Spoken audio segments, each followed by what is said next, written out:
नमस्कार दोस्तों, one week परिवार में आप सभी का दिल खोल कर स्वागत है। दोस्तों, आज के इस वीडियोज़ में हम बीए सेकंड ईयर के सभी विद्यार्थियों के लिए हिस्ट्री की फर्स्ट क्लास के रूप में जयनारायण व्यास विश्वविद्यालय जोधपुर की ओर से प्रकाशित वन वीक सीरीज का दोस्तों कंटेंट आप सभी के सामने पेश हुआ है। अगर आप भी बीए सेकंड ईयर के स्टूडेंट्स हैं और जेएनयू के सभी विद्यार्थियों के लिए ये जो संस्थान है वो जेएनयू को एकमात्र समर्पित संस्थान है, तो दोस्तों जुड़ना मत भूलिएगा। और चलिए क्लास को स्टार्ट करते हैं अति लघुतरात्मक प्रश्नों के साथ।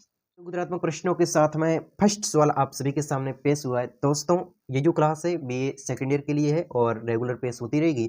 आपके एग्जाम तक कंप्लीट इस वन वीक सीरीज का कंटेंट आपके सामने पेश करवा दिया जाएगा। अगर आप दोस्तों आप भी बीए सेकंड ईयर के विद्यार्थी है तो इस प्लेटफॉर्म के माध्यम से जुड़ना मत भूलिएगा, बेल आइकन दबा लीजिएगा, ताकि क्या है कि मैं आप सभी के सामने इस वन वीक सीरीज को कंप्लीट करवाने आया हूँ, अच्छी तरीके से अध्ययन करवाने आया हूँ। देखिए, जो ये वन वीक सीरीज का कंटेंट आपको एग्जाम तक कंप्लीट अच्छी तरीके से याद हो जाएगा और आप रेगुलर छोटी छोटी क्लास है, आज की भी ये क्लास है बिल्कुल छोटी क्लास है और अच्छे ज़्यादा से ज़्यादा सवालों को लेने की कोशिश की है। तो चलिए क्लास को बिना देरी किए स्टार्ट करते हैं। तारिक ए हिंद का लेखक कौन था? दोस्तों, तारिक ए हिंद का लेखक कौन था? अलबरूनी। अलबरूनी है वो तारिक ए हिंद पुस्तक का लेखक था। सेकंड सवाल बनता है, अमीर खुसरो की किन्हीं दो रचनाओं के नाम लिखिए। अमीर खुसरो की किन्हीं दो रचनाओं। दोस्तों, अमीर खुसरो की रचना है, एक तो है दोस्तों आइन ए सिकंदरी। कौन? आइन ए सिकंदरी। इसके बाद में हस्त बहिस्त, आइन ए सिकंदरी, हस्त बहिस्त। और इसके बाद में दोस्तों ख्वाइश खजाइन उल फतह, खजाइन उल फतह। तो ये है रचना अमीर खुसरो की रचना। इसके बारे में दोस्तों सवाल एग्जाम की दृष्टि से इंपॉर्टेंट बनता है।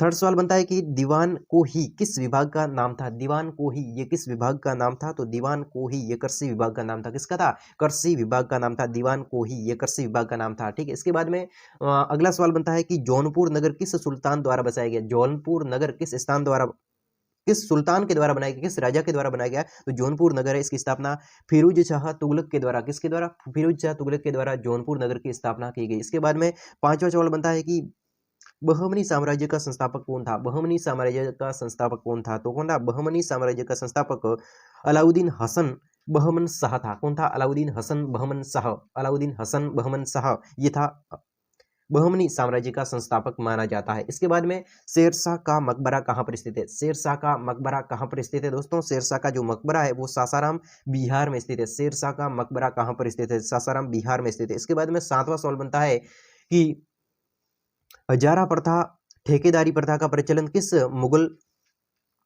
बादशाह के काल में प्रारंभ हुआ था? हजारा प्रथा या फिर ठेकेदारी प्रथा, हजारा प्रथा या फिर ठेकेदारी प्रथा का जो प्रचलन है वो किस मुगल शाह के काल में प्रारंभ हुआ था? दोस्तों, तो मुगल सम्राट शाहजहां ने सर्वप्रथम हजारा प्रथा ठेकेदारी प्रथा का प्रारंभ किया था। दोस्तों, हजारा प्रथा या फिर ठेकेदारी प्रथा का प्रारंभ है वो किस शासक के द्वारा किया गया था? तो दोस्तों वो बादशाह था, तो शाहजहां के काल में, शाहजहां के काल में ठेकेदारी प्रथा का स्टार्टिंग हुई थी। इसके बाद में आठवां सवाल बनता है कि दिल्ली के लाल किला का निर्माण किसने करवाया था?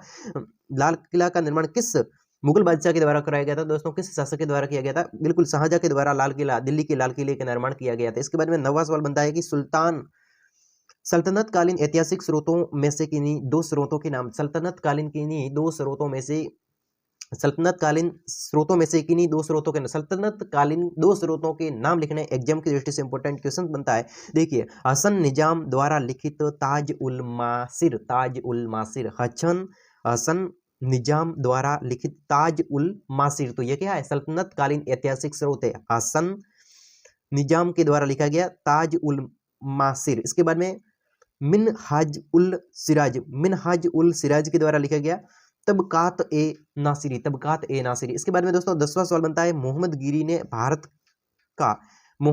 भारत का प्रतिनिधित्व किसे बनाया? मोहम्मद गिरी के द्वारा भारत का प्रतिनिधित्व किसे बनाया गया? मोहम्मद गिरी ने तराइन के द्वितीय युद्ध में विजय प्राप्त करने के बाद में कुतुबुद्दीन ऐबक को भारत का प्रतिनिधित्व बनाया। भारत का प्रतिनिधित्व किसको बनाया? मोहम्मद गोरी ने भारत का प्रतिनिधित्व कुतुबुद्दीन ऐबक को बनाया था। इसके बारे में दोस्तों मिलते हैं नेक्स्ट वीडियोज में। Thanks watching the video. मिलते हैं नेक्स्ट वीडियोज में।